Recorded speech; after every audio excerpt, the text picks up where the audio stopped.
And we are live. Nice. So let me see if I can track down the channel here.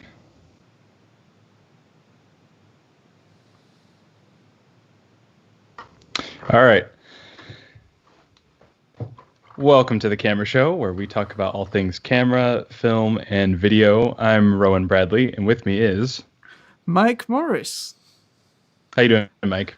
Doing good. I'm actually looking if I can find the live because I don't see it. But I'm doing great. I'm living the dream from the basement, as always. How about you? You did some basement upgrades. It I looks did. like. Yeah, I did. For this week, I finally invested in a video interface to plug a decent camera, into the computer. The fans are on fire. I'm definitely using all the resources of my laptop. Hey, but I look good. That's the most important. Yeah. Doing it for the camera. No, How it about looks you? great, dude. And Looks like you just got. Oops. Okay, sorry. So we are live, but we are not in split screen like we were before. So oh yeah. how can we figure that out really quick? Do you have any idea? Oh, there you I go. don't. I think We get it? I should be. Yes, I think I should be. And if I do this, boom, I think it should work. I found a button. It looks good on my computer. I don't know if it looks good for anybody else. Yeah, I think it. Oh yeah, I think it works. okay. You get it? I can nice. see. Yeah, no, that looks good. And I'm even on the right side of the frame. I'm still a little bigger, but that's okay. We'll play with setups. I'm biding my time, but I'm looking for the right setup for getting my this side of things in shape. Yep. Things are yeah, like but I've been good, how, man. Sorry. Oh no, go ahead. No, I was just gonna say anything live stream related is just on back order everywhere. It's very hard to find something. I didn't get lucky. I just paid for something that was more expensive than the average. But it seems to be working pretty fine. It's called the Inogeny. And it's USB to HDMI. Yeah, and it seems to be working pretty fine. How about you? You just got a new lens. I just got a new lens. The Leica Lumix 8-18. Very stoked about it. I got it used from B&H. Do you order used from B&H? Never from B&H. I did in the past from Adorama and what's that other website? Key.com or something like that. KEH. Oh, KEH, yeah. Yeah, Key, yeah. Yeah, I use them a ton for film stuff.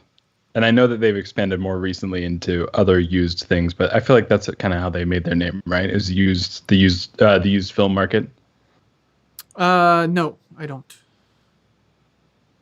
Okay. Well, I'm pretty sure, but yeah, all the experiences that I've had with B&H used has been awesome. I ordered the RX 105 or something like that once, and it just came in terrible condition, and I returned it, no problem. It was just like as if I had bought something new and returned it.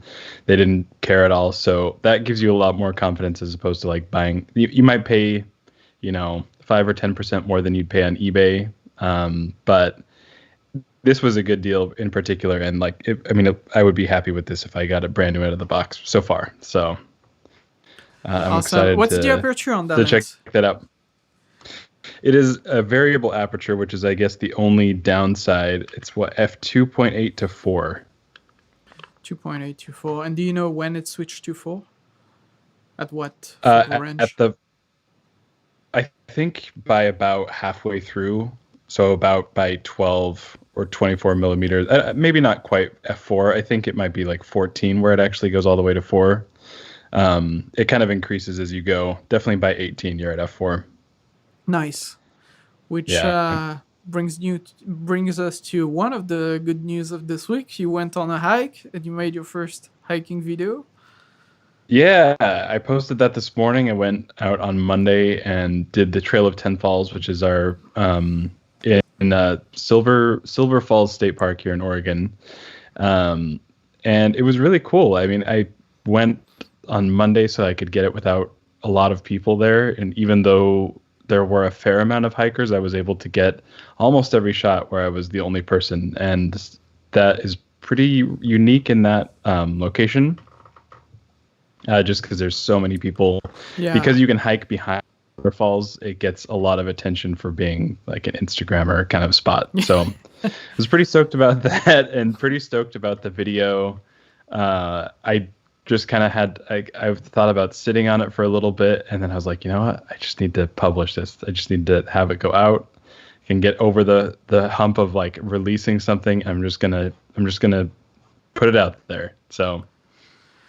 No, it looks great. Watched it right away. It definitely gives you the taste of going outside. I'm super jealous.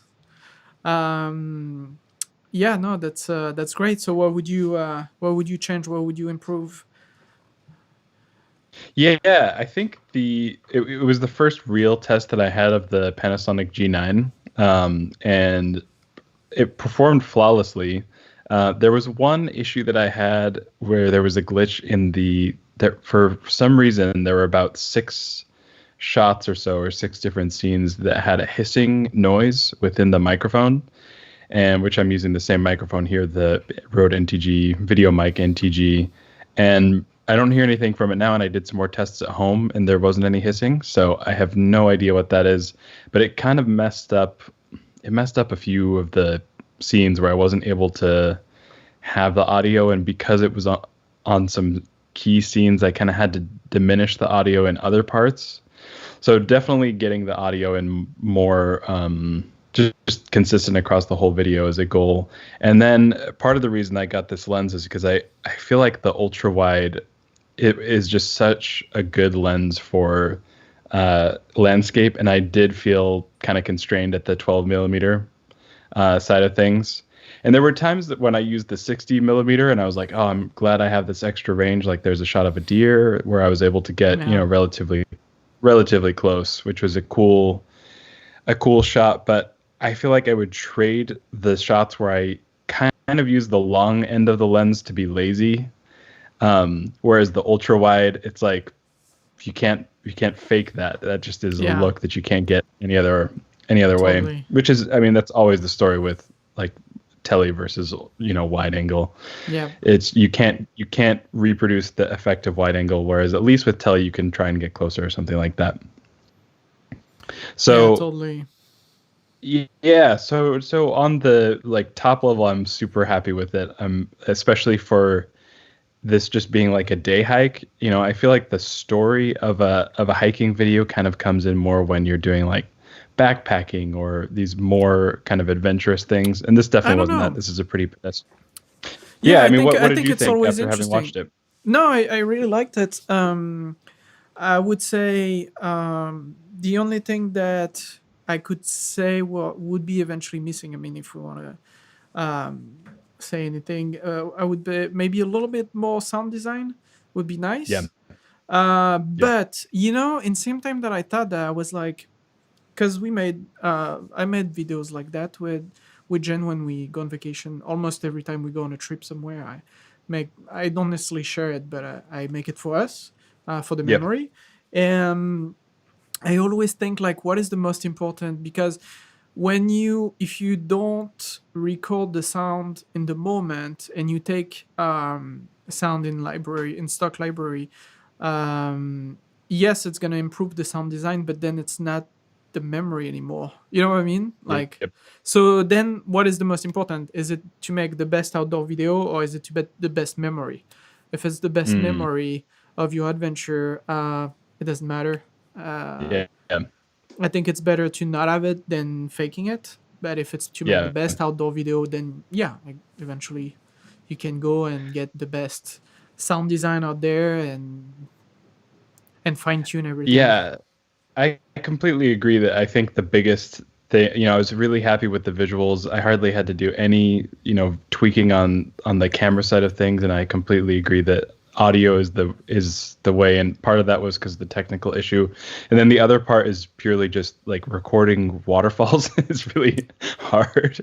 Yeah, I do think I need to get like a dead cat instead of just the little kind of like foamy wind cover. Dead cats are just so much better at cutting out like wind noise yeah, and extraneous sounds that you don't want. So that's definitely going to happen. And definitely getting more experience with the NTG. But I was by a river or by waterfalls the entire time. And so the sound design just, when I was listening back, I was like, oh, there were so many birds. It was really nice. But in the background of all of that, there's just a ton of white noise that kind of shifts depending on where I'm pointing the camera and whatnot. And that was just quite challenging conditions. So I don't think it fits within my vision really to like fake the sound design, because I kind of like, it's not, I don't know if it's based on, any kind of grounding other than I kind of like it to be representing some yep, kind of truth, even though it's a very selective truth, of course. yeah, But nonetheless, I think, when I look at like there's this YouTuber. I mean, of course, I've cited Craig Adams for inspiration for the kinds of videos that I want to be doing. But there's also a guy, I think his name is like Thomas Alex Norton or something like that. He is also another one, and he is his like side job, or one of his main jobs, is as a sound designer, and his are always incredible, and they're always on location, although he does do some mixing from the stuff that he's recorded while he's there, so it's kind of a mix. But I'm definitely looking up to him for sound design kind of goals for the future of these videos. yeah. And then it's also finding the sweet spot between production and enjoying the moment too. Because sure, you could do better with like a boom pole and a Yeah. proper sound mixer equipment. I mean, field sound stuff. But then you taking over the experience. You can bring a red and a first AC and. But yeah, You can just turn it into a production. I mean, I was thinking yeah, about that while I was hiking. I was like, am I just here to make a video, or am I here to enjoy it? And for me, I like the experience of creating a video. And so that is, especially when I'm there alone and I can just kind of focus. I'm not having to kind of split my attention between a personal, like a day off. And, I was definitely there to do this. So I like the kind of experience of making a video, but I also want to make sure that I'm not just completely focused on dealing with technology and stuff the whole time. I do want to be outside. So I feel like it was a close, it was pretty close to the kind of split that I am looking for. And then just hopefully other conditions and also familiarity with the tech will allow me to kind of amp up the idea that I had going in there, because I definitely had to rely on the music a little bit more than I was comfortable with for the final product. nice. Well, can't wait to see the next one then. Yeah, I might do some gear videos next because it's easier. Yeah, No, there's definitely more hiking videos coming. I just got to pick the next spot. There's like for hiking right now, there's like twice as much research involved, because you have to find a good spot, but then you also have to find something that's open that you can do safely. yeah. There's this whole other layer right now that just makes it a little bit more time consuming to line up the right spot. No, definitely same with my wife Jen. We're trying to plan on a road trip this summer, and as I was telling you by message, we are planning on going to Glacier National Park and Yellowstone. But yeah, it depends on what's possible. We wanna go ideally disperse camping in our car, Um, but yeah, we'll have to play by the rules, and that might Mm-hmm. change a little bit the plan. But same Well, thing. let me I'll know if you probably want campground recommendations for Yellowstone, because I spent a lot of time there growing up. Yeah, for sure. Oh yeah, for sure. I'll take recommendations. Yeah, Yellowstone's one of my favorite places. I mean, total goals for me too, as far as like creating videos. Like some of the backcountry stuff in Yellowstone is some of my favorite places in the world. And out there, you don't have to worry about anybody else. I mean, I was basically, on this little video, I was dodging people basically the entire time, and that's just kind of its own thing, and I'm fine with that on local trails like that. But ultimately, the goal is also just to get out and Get actually be lost. kind of in the wilderness. And Yeah. exactly. We just rewatched Into the Wild last night. Oh, nice. So that's spot on. Just don't burn Yeah, your totally. social security card. That's it. That's it. And don't eat No. the stuff you don't know about. I've had to get a new social security card. It's not something I would like to do again. So I bet. Yeah. All right. What else is on the news? Well, yeah, let's jump into the news. So, I don't know if you saw this, but the red Komodos have started to go out. We've seen some live, example footage, pretty limited example footage, but something to take a look at. I took a look. I don't know that it looks that great. Yeah. No, it doesn't. It's so bad. Yeah, I think, I don't know. I want to give, I want to go easy on them. But at the same time, I don't know, you're releasing a camera that is $6,000 to $7,000.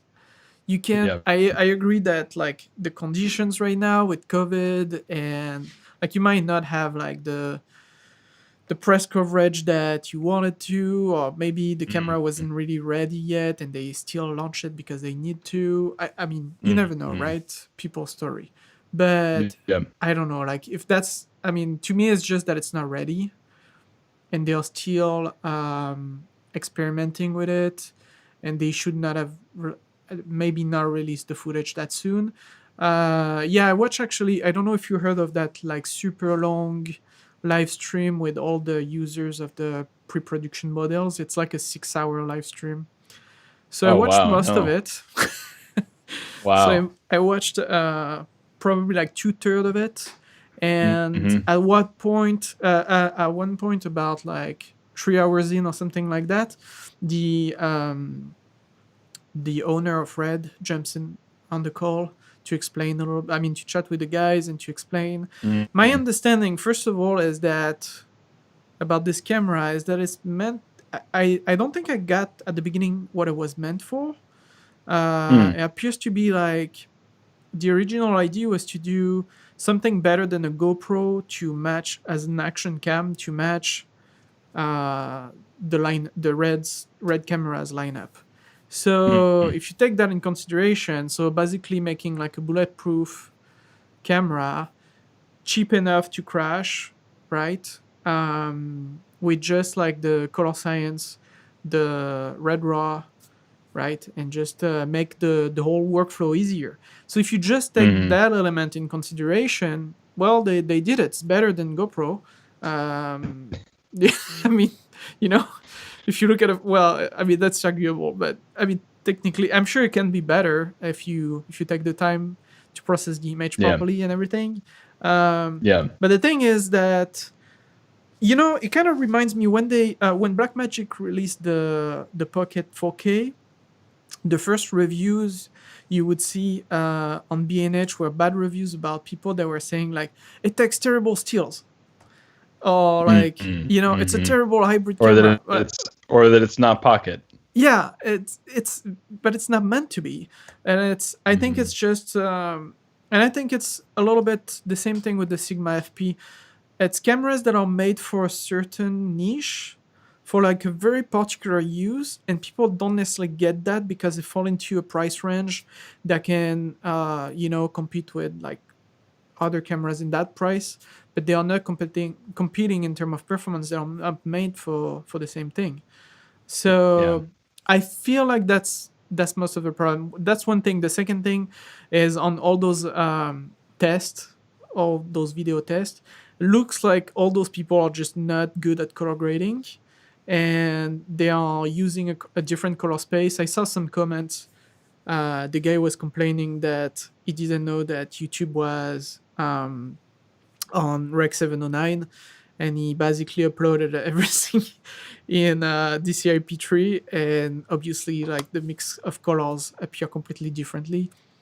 I don't know if it's entirely that, or if it's kind of like a bullshit excuse to be like, I'm not that good, or I don't know. I don't know. I mean, YouTube's been around for a while, but sure. I was really excited for it. I was like, oh, maybe eventually I could be shooting this outdoor stuff with red. Of course, same. It's I'm super your mind interested. starts going in places. Yeah, absolutely. But the example footage did not look good, and in my experience, red footage is a little bit harder to work with. Out of the box, you have to manage it in a completely different way. Like the workflow for red files is a thing you have to figure out when you're working with red. And, I don't know if that was the reason for the footage looking the way that it did. People not familiar with the specific, maybe upload, maybe the footage coming out of the Komodo. But whenever they compared it with the helium, there's one video in the link, and that'll be in the show notes, where they compared it with the helium, and I was like, oh yeah, the helium, like that looks decent. It's not the right color, but that's an easy shift, but like looks decent. And then the Komodo would come on, I'm like, that's not it. Yeah, so far what appears to me is that it looks super soft for what it is. So I don't know if it's gonna stay that way, or if it was an error to share footage too early. Yeah. I don't know. Or if it's We'll see. See. I'll be very interested to see if it can compete, because I do think, regardless of the intent, it should be able to roughly compete with the other cameras in its price bracket. Maybe it's a little more expensive, but regardless, it's like if you're putting out a $6,000 or $7,000 camera, you can get a hell of a camera for a lot less. For sure. Even if you go on the used market, even on Red, you can find Red Raven, like even like older model from the DSCM1. I mean the first generation of modular. They are affordable. I mean they are in this price range for sure. Yeah, so it's got to be able to compete on image quality, because the other things are just use cases. But if you don't have good image quality, it doesn't matter what the use case is. It's not going to be helpful. Yeah, totally. No, totally. We'll have to see. Yeah. Speaking of use cases, the video mode on the X1D II. Tell me about this. All right. So this is very exciting. We have 2.7K 8-bit 420. So we basically finally have a premium alternative to the 5D Mark II. Welcome in 2008. George W. Bush is your president. What else? Yeah. No, I don't know. Yeah, I saw that news. I was so excited, of course, for always the same reasons. That camera is it's so neat. I mean, you want it to work. It looks so cool. It's Hasselblad. Yeah. But no, video is not. It's not there yet for them. I don't even know why they do that. I don't know. I was just gonna say, with those specs. I mean, I understand that it just from sensor and computational performance on a processor that's fitting inside of a camera, 4K video or more is challenging to be able to output. I get it. I'm not even sure why you add it. It's just, I think you just chalk it up to, this is a photo camera. It's medium format. I mean, I would imagine they're getting, I don't know if their customers would actually pressure them on this, but the Fuji does have features that the X1D doesn't have, and it is, generally a cheaper system, at least. Are you talking about the XT series or the medium format one? The Fuji GFX. Yeah. Yeah. The Yeah, it's medium 10 format. bit for it's 10 bit 42. Yep. Yeah. So I don't know if that puts pressure on their, on the marketing for this camera or not, but it definitely is something that they don't have. But I mean, that's just a laughable excuse for a competition in that space because it's not Yeah, even in the totally. same. Also, what is 2.7K? Yeah, Like, it's what do you like get better than, I don't know, like is it like the ability to crop on HD timeline? What is it? I think it's roughly 1440p, right? Yep. But yeah, I mean, why would you ever Yep. use that? This is just a shout out to some software that I really like. Have you ever used the Affinity Photo or Affinity kind of like creative suite, if you will, No, I products? didn't. So I've been on a personal quest for the past, I don't know, year or so that I completed I completed last year, which was to completely move away from Adobe. I just got frustrated with paying a subscription, which I think rubs everybody the wrong way, but especially right now. Or if you're just an independent person, maybe it's not a way that you're able to make a full-time living or even any money, but you want access to high-end creative tools. Paying $60 a month or whatever Adobe is prohibitive for a lot of people. Yeah. And so for a while it was Lightroom. I got Capture One, and Capture One is so much better than Lightroom. It's performs incredibly well with the MacBooks, whereas Lightroom, I don't think I've seen a performance increase in Lightroom. It's actually been worse. I feel like I've gotten performance decreases since about 2015 or so. I feel like or it just gets. yeah, I was gonna say beside Photoshop, I feel like all their apps are glitchy. Mhm. They always are. I mean, Premiere, we both left a while ago now. Yep. From Premiere, and for the same reason. It's because, I mean, one time you have a project for a client that crashes and you can't recover, that's enough. Yeah. That's enough to move away to another NLE. And I don't do professionally photography anymore, but I still pay for the photography membership, the $10 a month for Photoshop and Lightroom. Hmm. And because I really like Lightroom. I don't know if it's because I'm used to it, but it's more like for the catalog system that I really like.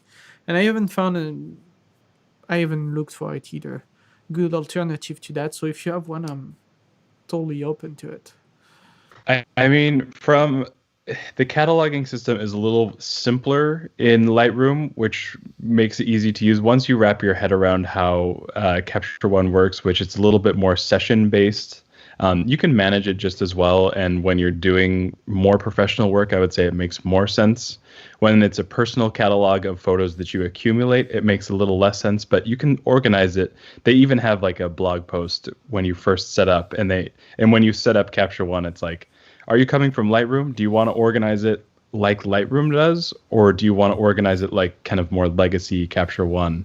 And so you can pretty much choose at this point how you want to organize it. And that was the main learning curve for me. And then when you're actually editing the photos, I mean, I found the performance with RAW, not just computer performance, but the actual image rendering was significant, like noticeably better in Capture One. So 5 stars from me, and I got it on a Black Friday deal, so I got it for $160, and that's a Yeah. perpetual license. So I mean, I'm sure there will be a newer version with RAW support for newer cameras eventually that you'll have to upgrade, but for me, it makes total sense just to stick with that. And then for video, like you said, we switched to Resolve quite a while ago, and that's been fantastic. That's what I do all my editing in now, is just You don't straight into use Resolve. Final Cut Pro anymore? No, I didn't want to do the kind of loop around with Final Cut, and the color grading in Resolve. Once you get used to Yeah. color grading in Resolve, there's just no going back. Yeah, to me, the editing part is the same as anybody else. So, I mean, it's not, to me, it's neither better or worse, and it works. And yeah, and yeah, I agree. The color part is It's just it's a real color grading software. Yeah. Where the other ones are more like little, I don't know, little add-ons to help you to wrap up your project, but they're not necessarily made for that.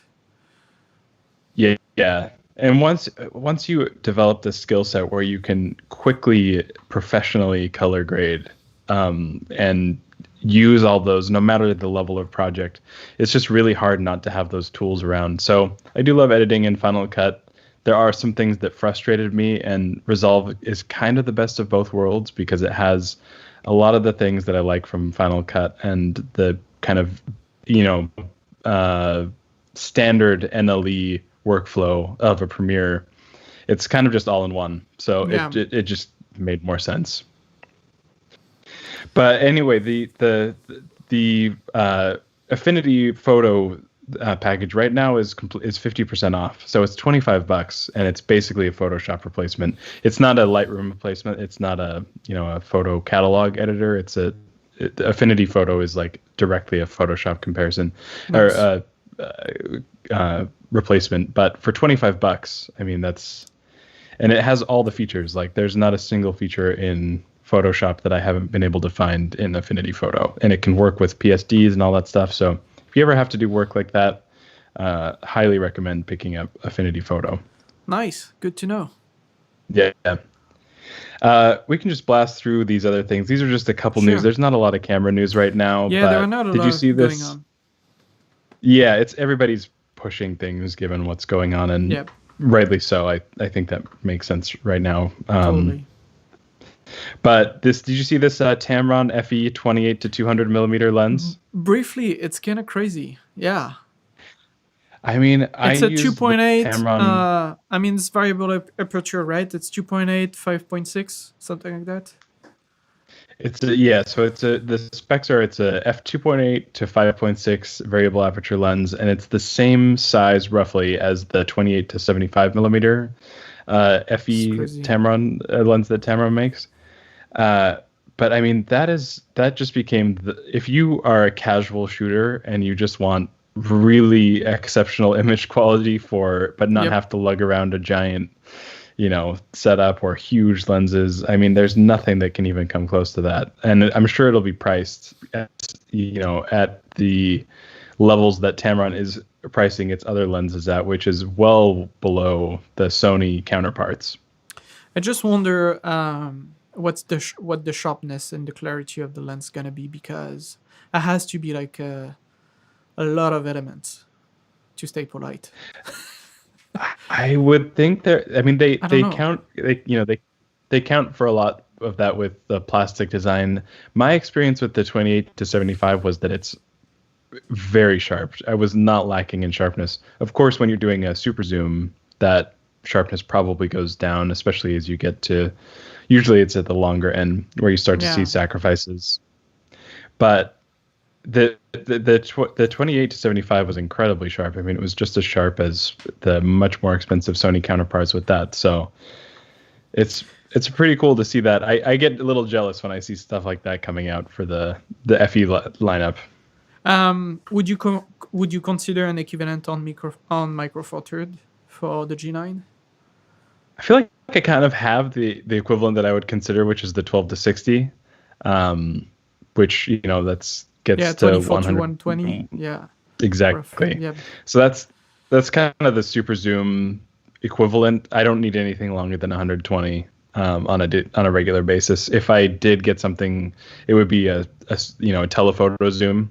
That's what I was going to say. And that would be cool for animals or something like that, or wildlife outdoors. Mm-hmm. But right now I'm not shooting a ton of that. I have like a retirement plan of photographing birds when I'm older. Nice. So we'll see. I'm a ways away from retiring, but that's in the game plan for later. We just watched. I don't know if you've ever seen that movie, The Big Year, with Steve. I haven't seen that. Yeah, Steve Martin, Jack Black, and Owen Wilson. Yeah, could see you doing that. Should watch it. I'm starting now with you're gonna get inspired.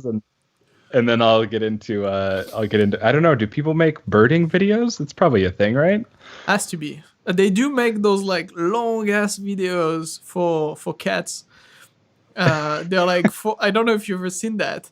If you go on YouTube, yeah, you don't have pets, so you don't know. But so Yeah. if you go on YouTube and you put videos for cats or bird video for cats, and it's basically a camera that runs for 4 hours in front of a bird feeder, Oh and wow. yeah, and the Yeah. cats I are I see freaking this out. now.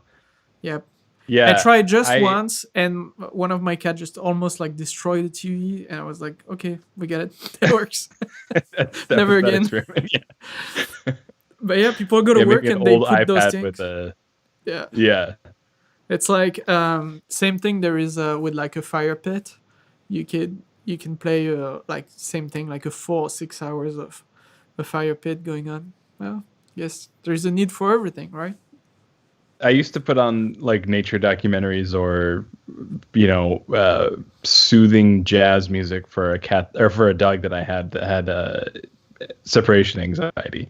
But I don't feel like it wouldn't be distracting for them. They would just get like worked up if they couldn't do anything about it. Yeah. I don't know that it would work the same for dogs. Yeah.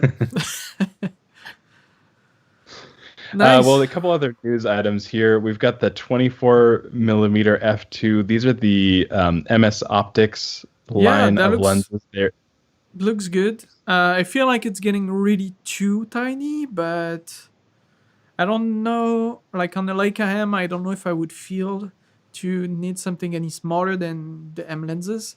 That is probably for the wallet. It's probably great, but the physical size of the lens, I don't know. But it looks good. Yeah, you have to focus with this little knob thing on the side. I think it's designed for street shooters. I think a lot of it is for street shooters who shoot parafocal anyway, so they're not focusing with the rangefinder element. And for that, I mean, it probably helps. It's lighter, and I've used some pancake lenses, and it's pretty awesome to just shoot with something that you could slip inside of a jacket pocket, but not compromise on image quality.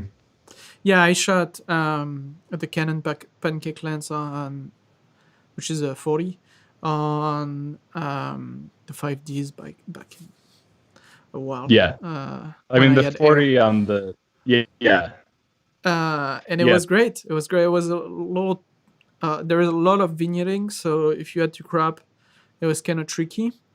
So you really had to frame for the shot. But yeah, it was great. I loved that little lens, but it was on a DSLR. When I was shooting DM, and I did a fair amount of street photography too, on the M6, I was shooting with the 35 Summicron aspherical, and I don't know, like the size was enough, but yeah, why not? I guess yeah, to put it in a pocket or something like that's kind of nice. I could see that. To have it like a flat. I just like these from the. Yeah. I just like these from the, and I think their market is people who probably already own a Summicron and maybe the Summerit as well. They want something more casual. Yeah. Exactly. Yeah. That being said, and something you don't have to worry about as much. Yeah. On the other hand, shooting a Leica, I mean the body is really just for the experience, but it doesn't really impact the image quality. So if you're not putting a Leica lens on top of it, I don't know. Like I feel like you're spending a lot of money for what you're getting. Then you know what I mean? For me, where this would go is on top of like the Voigtlander Bessa, I think the R2, or if you can find one, they're kind of collector's items these days. But the Zeiss Icon, a cheaper body than the Leicas, especially with film prices as they are, or film body prices as they are, with like an M6 going well over $2,000 at this point. Whereas you can get I think a Bessa R2 is around $1,000, so you could get a awesome film street setup for like $1,500, which I mean that's pretty awesome. No, totally, and you can also use the adapters on any digital brand. I had the adapter for the EOS R, and I was using it with a 50 Summicron. So yeah, something like that. Make it a pocket camera. Yeah. A real pocket camera. Yeah. Well, let's move on to the topics for today. Yes. And you've been running some lighting tests. What have you been Yes. working on over in the basement Well, workshop there? yeah. Well, basically working with my Quasar lights that I just got last month. Been just trying to see what's capable of. Playing with different color temperature, different setups. Just using them straight or diffusing them, bouncing them. So I'm using them right now. I'm using 3 of them for the key and 1 for the fill behind me. They are, they're great. I have some screenshots. I've been practicing for like where I really want to go with lighting is with cinematography is Mm-hmm. enhancing the ambient light. Really, just not necessarily. I'm not necessarily interested in making something overly aesthetic, but more having something very natural but controlled. You know what I mean? Like, so when you're looking at a room, it is just the way it is, and you're trying to boost what it's, and adjust the levels to get something that is more pleasing. But it is just the way it's naturally lit. So yeah, I have some examples. I don't know. I don't know if it's gonna work. Let's see if we I can get have the live them. stream portion of this. Yeah. Yeah. So okay, looks like it's working. Can you see it? I'm watching the live stream, which is Okay. a little delayed, but go ahead and start explaining, and I'll catch Yeah. on as you're So going. that is yeah. So that would be probably like a scene in a scene in a short film. So I put Jen on the couch playing Animal Crossing, and when I was doing my tests, and I was also really trying to see if those quasar tubes can compete with the outside. So Yeah, with on the purpose, window. I tried to include a window every time, which is a terrible idea with the C300 because you get those weird magenta bending lines that you can maybe see if you're on a full screen. But anyway, so that was the ambient light, and so I've been working on my lighting, and I So basically where like. where are the quasars placed right now So right now in there this is none. screenshot? Sorry, I'm going back to it. Oh, So right okay. now there is none. It is just the ambient light because I wanted to start from there. So I love those little leaks that you can see overhead that are coming from like a little windows overhead. We have 2 windows Mm-hmm. over the couch, and I wanted to keep this and obviously let her better because we can't see her at all. Nice. Yeah. Um, Yeah.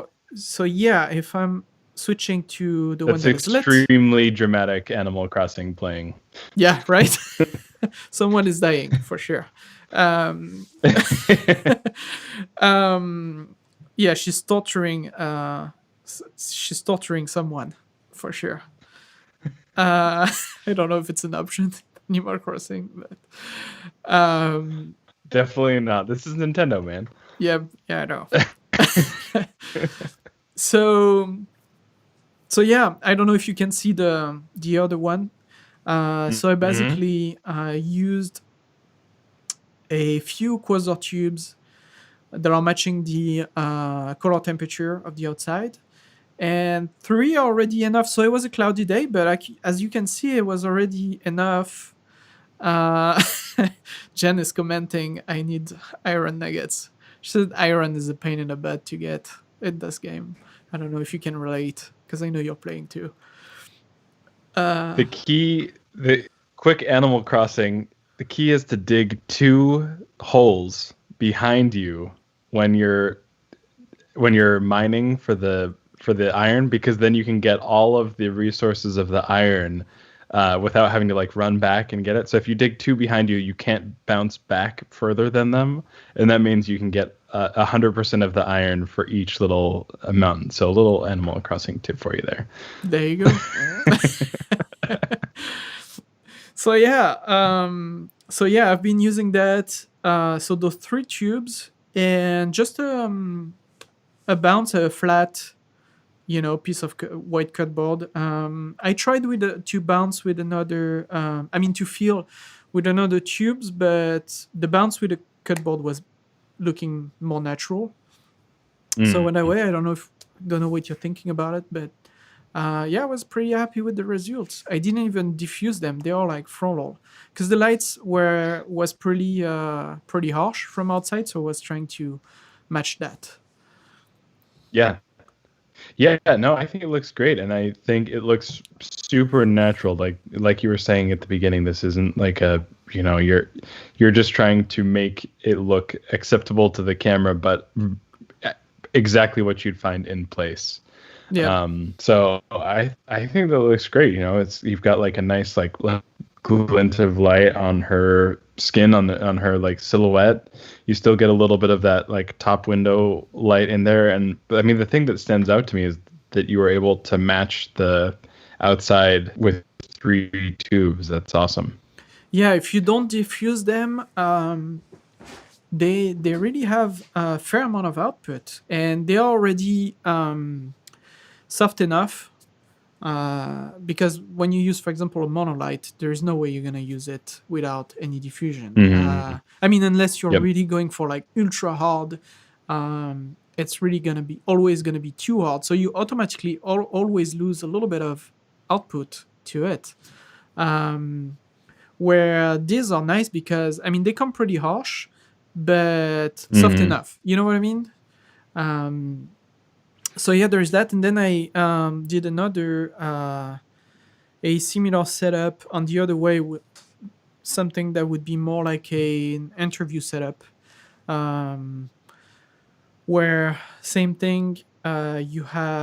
You're gonna see it in a second. You have a window in the background on purpose. Same thing. I wanted to try to see if I could match the what it would take to match the outside brightness. And she's keyed by that window you would see from the other shot. And obviously, the rest of the room is way too dark, as you can see. So it needed to be leveled. And so yeah, after leveling up everything, so same thing. I used one more. So I used only one tube on her face to just have a little bit of dimension on the side, because it was coming a little too flat from the window. And for the back, I just pushed 3 tubes to the back. Yeah, I think 3, if I'm not mistaken. And that was same thing. That was enough to bounce around. And yeah, everything was leveled. Nothing was clipping. And same thing. I was pretty happy with the result. I don't know what you think. Yeah, no, I think it looks awesome. And I mean, for interview settings where you're just in who knows where competing with, I mean, obviously if you're going into like a corporate office or something like that, you have to kill the lights. So you're probably just competing with windows, which is exactly what you're incorporating here. And then who knows where you can put lights. So having the Quasars where you're just able to rig them essentially anywhere you have room, or anywhere you can actually try to combat the other light that you're working with, or compensate for like shifting conditions outside or something like that. They're totally the perfect tool. I mean, honestly, no, I agree with you. And usually, if I when I set up the lights, it takes me about, I would say, maybe 45 minutes between like carrying stuff around, figuring out what we're gonna do, and setting everything up. With what I would use, usually I would use only monolights. Yeah, it would take me about 45 minutes for this setup. Even if I already knew the spot, I never look at my living room that way, obviously, because I never shot an interview in my totally. living room. And a similar setup with a Quasar took me about 15 minutes. And when you do production, it's huge to be able to cut the time by 3. Setting and packing up, it's huge. When you do documentaries, you always on the go too. So that's what I had in mind. I was trying to see what I could get with like very minimum setup, no diffusion. So obviously, if I was working, I would put a lot more effort on everything. I could fine tune it better. I could make the light a little softer on their face, a little more dimension. But yeah, that's what I was able to do. So that was cool. I mean, as a comparison, I have from a documentary that we haven't released yet, but I have this screenshot where it was lit with 120D and ambient light and practicals.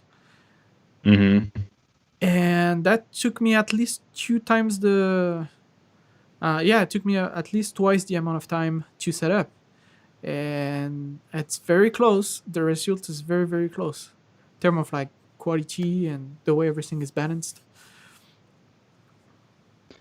Yeah, totally. I'm just looking at it now. And yeah, I mean, would you, so if you had all the time in the world, would you still use the quasars if you're trying to light, like, let's say it's this, where it's a documentary and you're trying to make it look as good, how would you do this if time wasn't a concern, although it always is, and you wanted to just get the best image possible? Honestly, for a setup like that, I would still use the Quasar. Before, I would tell you I would get a Skypanel. Now I would not, because the Skypanel is so heavy. I mean, everything is so heavy. Yes, the quality is better. You probably have more punch too, but honestly, I doubt the client's gonna see the difference, and the workflow for you is so much different. I mean, if you have someone setting up for you, that's different. You can ask for whatever you want, but if you're in charge and you have to think about everything, yeah, I would go for the Quasar. I'm very happy with it. Yeah. Yeah, I think if I was going to do one-man band kind of stuff where you're doing everything, I would agree. I think the ease of use and just flexibility, like let's say, I don't know, obviously not relevant in these situations, but the lighting shifts or something and you need to be able to tweak the lighting setup. Just having the added flexibility from the tubes is such a critical feature. Or if there's another setup, you're cramming in another interview for the scene in that day, and you have to tear down or move camera, then just being able to cut that time in half or being able to do that without breaking your back is awesome. Yeah, the physical hassle. Like you're not even gonna sweat. It's so light. I mean, you just move things around, or you're like dancing around. It's yeah. great. I was gonna ask you, in comparison, what you were doing at your old position. Like, what would you do in a similar situation on an interview setup, for example? Yeah, I mean, typically what we did in something like that was book lighting. So we'd have like the key from the side and then reflection on the other side, kind of sandwiched around the talent. And then usually we had Kinoflows at the time, although we switched to Quasars right at the end there for any kind of back lighting or hair lighting or stuff like that. And that worked really well. The main problem with that was that with book lighting, you're obviously setting up two stands. You're setting up two stands and the footprint of the setup. Exactly. We were in a really small room and there was basically no room to walk around. And so we had to be really careful because especially there was talent, that was coming in for interviews and whatnot.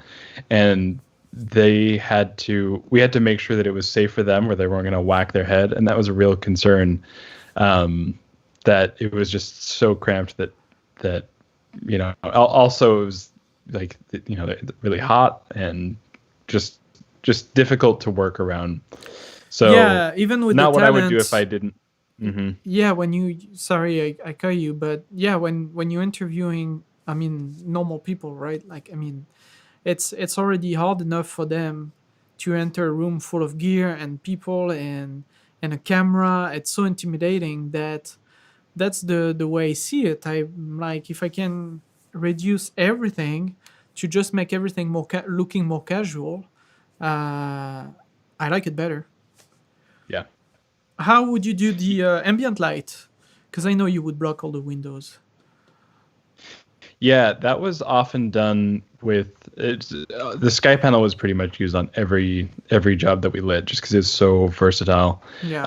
So it was usually the Skypanel is the key with like quarter grid or something like that, and then for the for spotlighting or something like that, we were often bouncing the Joker 800, which was not always the right tool for the job, but if you give it enough space and you are bouncing it off of stuff, then it can give you pretty nice results. I mean, it's obviously super powerful light. Yeah. But for close quarters indoors, it's kind of it's often too much.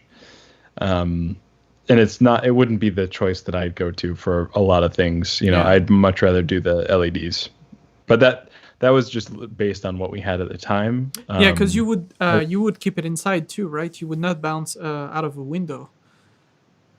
You would do it like you would do like against a wall or the ceiling or something like that, right? Yeah, all but a couple where we did actually light through the window, which is awesome. I mean, if you can light through a window, the times that we did that, it looked amazing.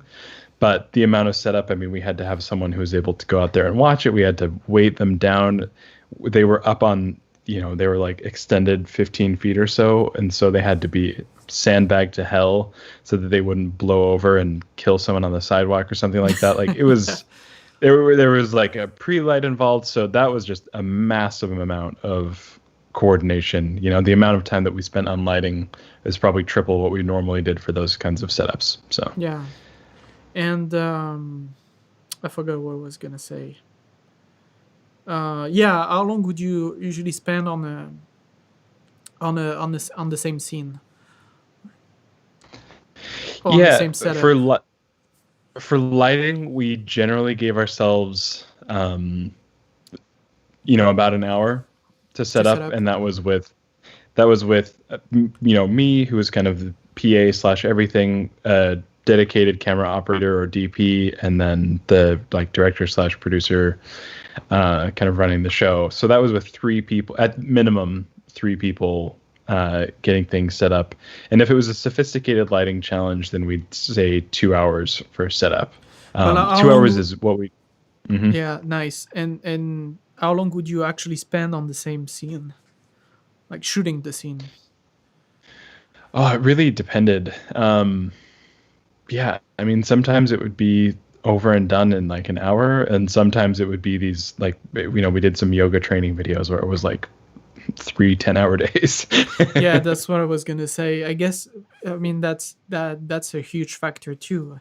If you're gonna shoot for any longer than, I would say, 40 minutes, blocking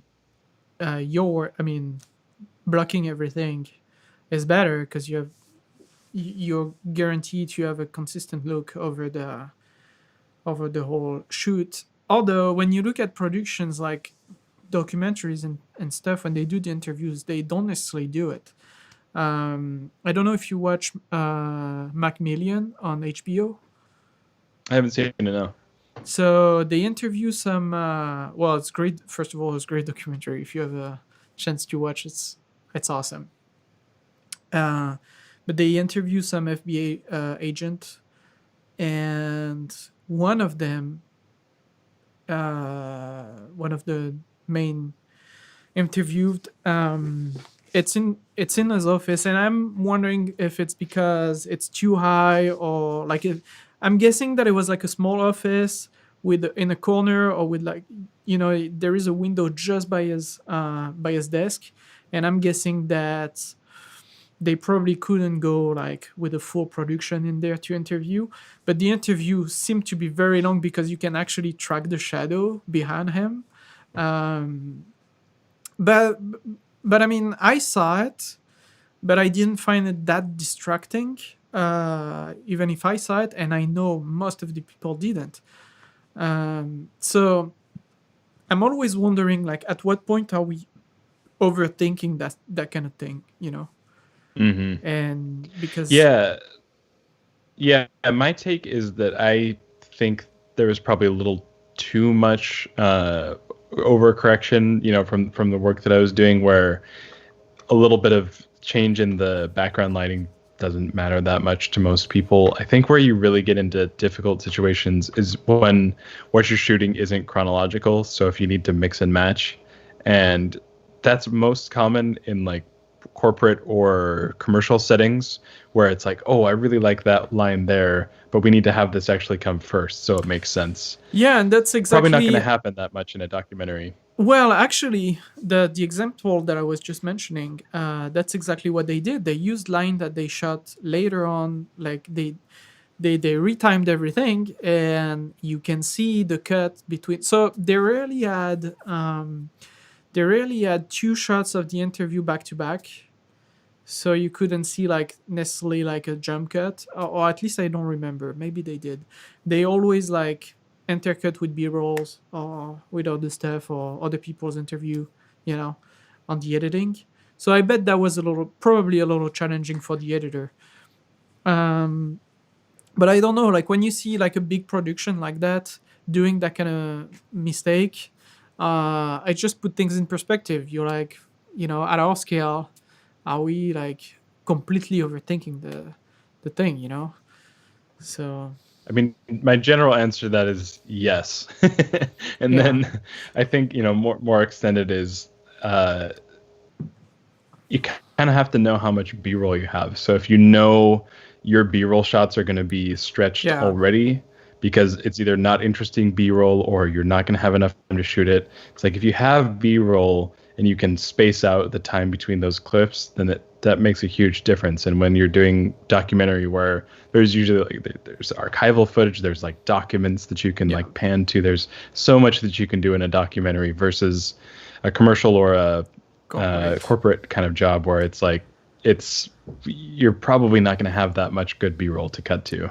I guess that's a great point, because definitely corporate, when you're shooting corporate in a corporate office, B-roll sucks. There is nothing to shoot. It sucks. It sucks. It's so bad. Everything looks so bad. Everybody's awkward. Nothing is interesting to film. No one wants to see that. It's so hard. It's such a struggle. And so it yeah, you automatically definitely feels cheesy too. yeah. Yeah, oh yeah, totally. You're not gonna do like your super hype transitions. You're gonna put a camera on a gimbal and do like a spinning on an office desk. Yeah, it just doesn't work like that. No, it doesn't. So yeah, you're right, you do need like a strong interview setup to be able to cut between cameras, and you have like I mean, honestly, yeah, that's true that on the other end, if you do like a proper like a very good interview and you have at least two cam, you can go without b-rolls, depending on the topic and the length of the final video. But all those videos that are less than 5 minutes, when they are like testimonials, when they are things like that, you don't necessarily need b-rolls, because just jumping from one angle to another, one person to another, that's enough for the viewer to stay focused and hooked. Yeah. Pardon my neighbor that is mowing his lawn. Don't know if you can hear. That's how it goes, man. Yeah. No worries. Yeah, no, I mean I guess that's the kind of the last thing I'll say is that I think that the one question that was really helpful when we would price out jobs is do we need B-roll? And that's not always a question that the client knows, and so it's something that's really good to suss out from the beginning. Yeah, it's like, what is the vision for this? Okay, what is that actually? They say what they need, but they're kind of thinking in ways that totally make sense. They're not professional. That's what they're hiring you, so they can't really be expected to know the answer necessarily. But when you really start to break it down, do they need B-roll, and do you need to price that in? Because that is often the difference between being able to go in for like a half day or a 1 day and get something that works, Yeah. or be stuck with something that is completely, you're stretching and fighting with it, and it's not going to be, a quality work, even if it is just a corporate, thing that you're just doing for the money. You want to make sure that you can deliver so that you can, get the next job kind of thing. Oh, for sure. Yeah, for sure. Otherwise, you're just going to be stuck in the market. For sure. Yep. Cool. Well, nice. I love the lighting breakdowns. Any other notes from the Quasars or other lighting things that you picked up recently? I mean, no, not really. I don't know if you want to share more about your experience with lighting. If you had things to say. On my hand, no. So far, that's it. I mean, we're stuck home, so the possibilities are limited. I mean, I guess I shot some product videos too, but I didn't think about taking screenshots, so that will be for another episodes. But I did use the Quasar for that too. Yeah, cool. We can save that for another episode. It'd be cool to do a breakdown of those. I think the only other thing is to I actually lost that train of thought. So we'll just move on. All right. Cool. Well, yeah. Let's move on to recommendations. Mine is not a recommendation. Before we move on, I guess I have one more question. Let's go back. I have one more question for you. As far as lighting goes for your hiking videos, what's the thought process? Do you take it just as it goes, or are you actually thinking, the whole thing? I want to make sure. So I think that's important to consider. For me, it's like make the best of what you have. So, for example, this weekend, there was a variety of conditions, and I chose Monday to go where it was going to be like way less rainy. I mean, we're in the Pacific Northwest, so it's often a choice between rainy and not rainy. If you get that, never mind like sunny or something like that. But shooting it, making the effort to go early in the morning, or having the, being able to schedule something so you're shooting it the morning and the evenings is awesome, because then you're shooting in prime conditions. So, I mean, for the shots that I was getting, it was about perfect, because both with waterfalls and with forests, overcast is actually pretty much the prime condition, because there's such contrasty environments that anytime the sun peeked out, and you can tell this in the video, like if there was cloud cover, which there was for most of the day, I was able to get everything in. I was having detail in the shadows, and my highlights weren't too peaky.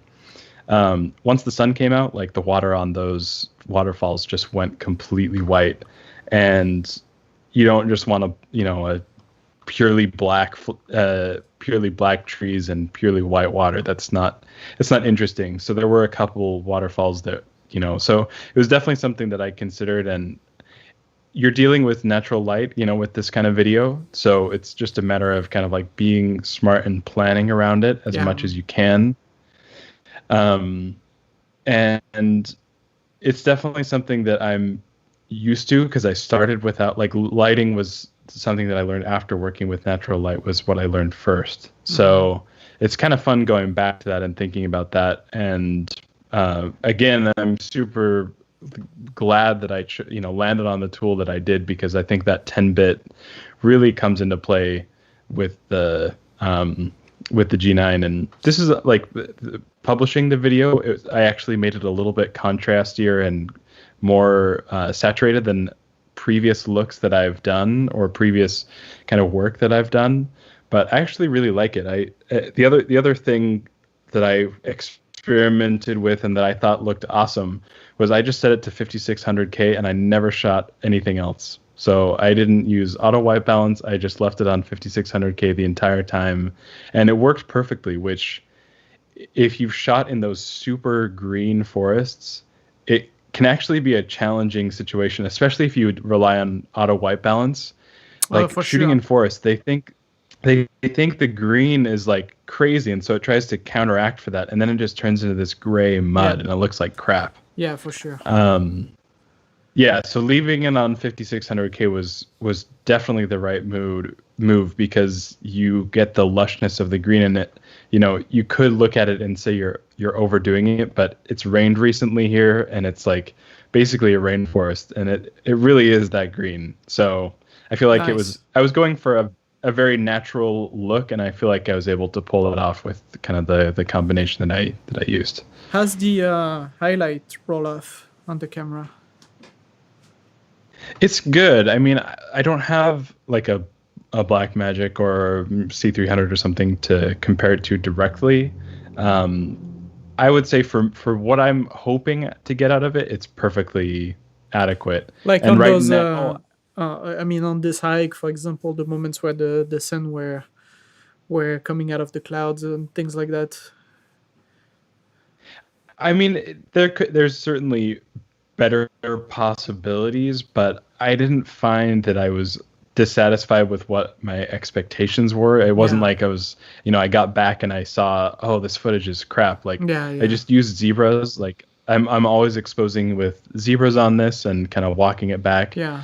And because I was shooting, I didn't shoot with the ND filter, so I was relying on the All native, right. like the low. Yeah, Okay. I was going kind of minimal on this one, so I was just shooting on the lowest I could possibly go was ISO like 125. It can kind of like fake that low range ISO, and I thought that it worked pretty awesome. I mean, What's a couple the native times I had to get ISO on it? 400? I think it's 160 or 200. I think. Oh, okay.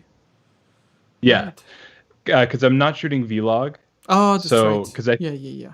if you shoot vlog, then it bumps it up to I think 400, which is I was gonna say I don't think I'm gonna do a vlog at least right now because the color grading was basically just Yeah, if you're levels. I happy didn't with do any it, color. yeah, that's all that matters. Yeah, Yeah, and it's not like you're gonna do teal and orange everywhere.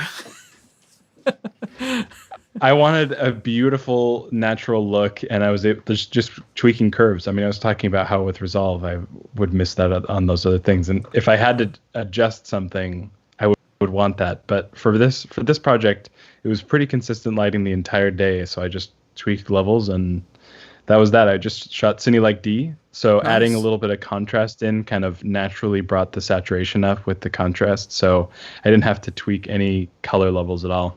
Nice. All right. Yeah. Yeah. So no, I mean, I'm really happy with kind of I'm intentionally restraining myself from a lot of the things that us filmmakers want to do as just to nerd out on things. But for me, it's more about, it's not, I don't want to put out crap, but it's more about getting things done because I've had ideas for YouTube channels in my head for years, going back to like 2015 or something like that. I wanted to do YouTube stuff, No, and same. it's always Yeah, been, yeah.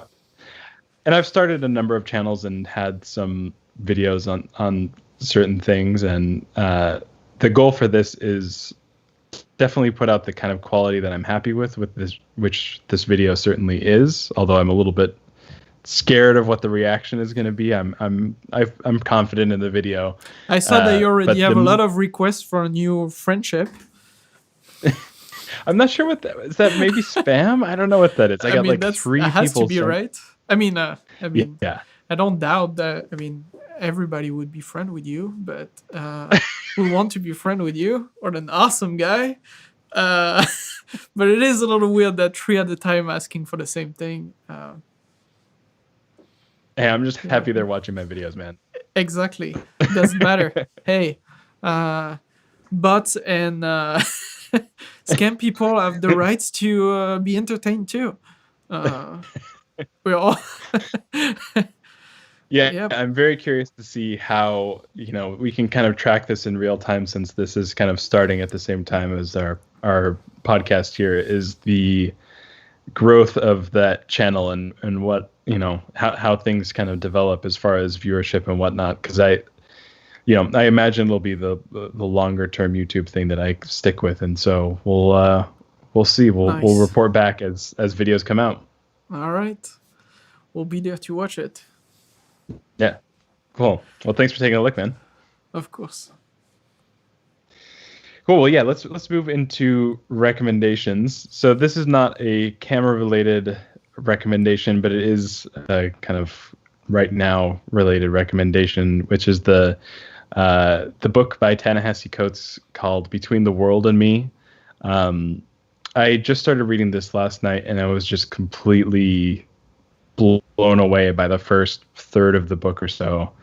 So it's about Ta-Nehisi's experience growing up as a black man in America, and Nice. obviously relevant to today's context and kind of what we're seeing in the world. And I would just urge anybody who's not familiar with this kind of work to read it, because it really just shows from like a first person perspective what it's like. And of course, as you know, white men, we will not be able to understand what kind of experience they're going through, but I do think we should try to understand as best we possibly can. And this for me, you know, I know the statistics. I know that they're, you know, so much more likely to be pulled over, or if they don't graduate high school, that they're like sick. You know, one statistic is if a black man drops out of high school, his likelihood of being put in jail is 60%, That's crazy. which is just it's insane. You know, I had several friends who didn't graduate from high school, and none of them have been into jail. So you hear those things, and it's hard to put an experience behind that because it's just a number. And this shows the experience. It's framed between him kind of like telling his son about the world, his teenage son, about the kind of like the world he's inheriting. And I found it really powerful. And it was also great. He had a recent interview with Ezra Klein on the Ezra Klein Show, which is one of my favorite podcasts. And he was actually really hopeful that this time period was actually going to change things. It wasn't just going to be business as usual. And I think over the past, you know, week and a half, 2 weeks, we have seen that this time feels different. Yeah. So if there's a hopeful note on that, it's that I think that things are changing, and we should definitely keep the gas on that to make pressure and time for change. Yep, I agree. Well, my recommendation is way less political, unfortunately. And I feel a little bad with my YouTube channel recommendation. No. Let's have both. Let's have both. But yeah, Sean Tucker, I don't know if you follow him. It's a great photographer. And I, first of all, he's a great photographer. He's very talented. His Instagram is amazing. Street photography is on point. Love his work. But better than that, although sometimes he can sound a little spiritual on his YouTube channel, I love that he's focusing on the art rather than on the gear, which we do. So it's refreshing when you get overwhelmed and you go in those rabbit holes of which is the best camera and lenses and everything that we do, both do at least. It's refreshing to have someone like that, like him, that put things in perspective and brings back to what it is about, really, and it's about the art. It just uploaded a video about YouTube that I found that was great. Totally. That I had actually not seen his videos because I split my YouTube into I made a different channel for certain kinds of videos, and I hadn't added him to my kind of like the one that I check the most. And so I just recently saw this pop up, and I was like, oh yeah, his videos are always so good. Why don't I watch him more? So it's funny that you recommend this, and it was perfect timing for the YouTube. His most recent video is a straight talk for people thinking about starting a YouTube channel, which I just did. We just did exactly, and we are doing right now. And it was such a good video to kind of just get in the right frame of mind for taking on this kind of endeavor. And obviously YouTube dominates a lot of the space in video and photography. So I found that awesome. And I completely agree. I think his his style of video, it's not. He doesn't. I don't think he does. He hardly does any gear videos. Yeah, I don't think so. I think he talks about when he gets something new, when he gets a new Yeah, piece of equipment. He's talking about it, but that's about it. And even usually he puts. but he doesn't do like reviews. No. I mean, Yeah. not that I know. I don't watch everything every time, but not that I can think of. Yeah, but I completely agree. I think he's such a great kind of like outlier in the YouTube photo space because of the focus, the subjects that he focuses on. I really like his stuff. Yep.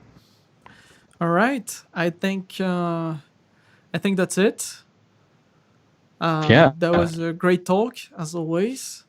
We'll see you next week with I don't know what topic yet, but we'll find out. We'll find out next week. Yeah, I don't know what else to say. I don't know if you have a conclusion or something. Like and subscribe. Yeah, I guess. Well, you don't have to. You don't have to. Just come back in a week. You should see another video. That counts. All right, thanks for watching and see you next week.